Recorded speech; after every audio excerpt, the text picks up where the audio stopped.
Bonjour tout le monde, nous sommes en 1937 et malheureusement ce sont les prémices de la Deuxième Guerre mondiale qui commencent avec l'attaque du Japon sur la Chine.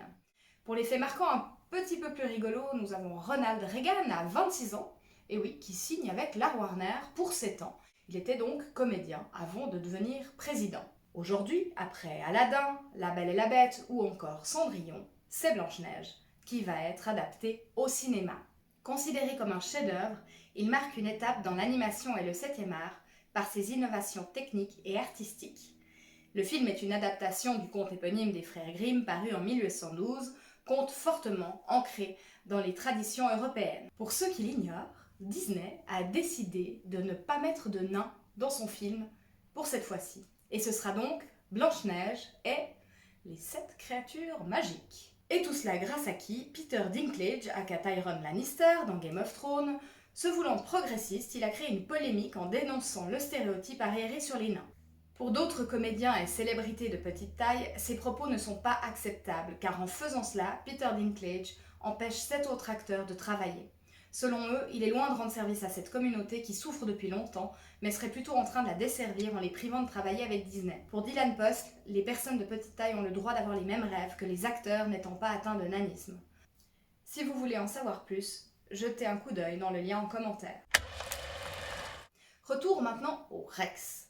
En 1937 a été créé le Flip-Flop, qui est l'ancêtre de la lanterne magique. Il a duré jusqu'en 1954 et il a été patronné par Nestlé. Le club était réservé aux enfants de 5 à 15 ans. Le programme était principalement éducatif, distractif et discrètement publicitaire. Il comprend une bande d'actualité, un dessin animé, un film publicitaire pour les chocolats Nestlé, un documentaire instructif et un film comique, par exemple un Charlot. 2 fois par an, comme à Vevey et partout ailleurs, les salles étaient combles pour le Flip-Flop.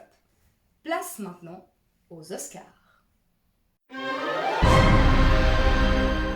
Nous avons en gros 5 films romantiques, dont 3 drames romantiques, Marchand d'esclaves, Dodsworth et Roméo et Juliette, 2 comédies romantiques, Une fine bouche et l'extravagant Mr. Deeds, 2 films historiques, La vie de Louis Pasteur et Le marquis de Saint-Évremont, et 3 comédies musicales, San Francisco, 3 jeunes filles à la page et Le Grand Ziegfeld. Le Grand Ziegfeld, donc, qui a eu 7 nominations aux Oscars et en a reçu 3. 1 pour le meilleur film, pour la meilleure actrice et pour la meilleure chorégraphie. C'est la 2e comédie musicale qui remporte la statuette, toutes 2 produites par la MGM, rappelez-vous 7 ans plus tôt, en 1929, avec Broadway Melody. Je vais de ce pas voir Le Grand Ziegfeld. Eh ben, c'était plutôt sympa. Un film biopic bien plus qu'un film musical, et heureusement pour moi, parce que j'aime beaucoup les comédies musicales d'aujourd'hui, mais celles de l'époque, j'ai un peu plus de mal. Il faut savoir que Florent Ziegfeld a créé et produit les Ziegfeld Follies, inspirées des Folies Bergères de Paris. Il a rencontré un énorme succès jusqu'à la crise de 29 et il est décédé malheureusement quelques années plus tard. Il voyait clairement les choses en grand quand on sait que c'est le précurseur de ce genre de spectacle. Tout devait être très vertical, avec des marches très hautes, toujours plus hautes. Pour ma part, dans ces spectacles, on s'y ennuie car c'est non seulement très long, mais aussi très lent. Par contre, les costumes et puis les décors sont juste ahurissants. Louise Rainer, d'origine allemande, malgré son accent français dans le film, est la première actrice à gagner 2 Oscars pour la meilleure actrice 2 années consécutives. Pour ma part, je la trouve assez pénible, mais c'est le rôle qui veut ça, donc elle joue très très bien.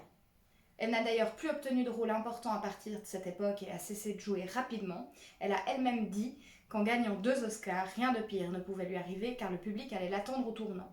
Des historiens ont d'ailleurs écrit à son sujet qu'elle était la pire victime des Oscars d'Hollywood.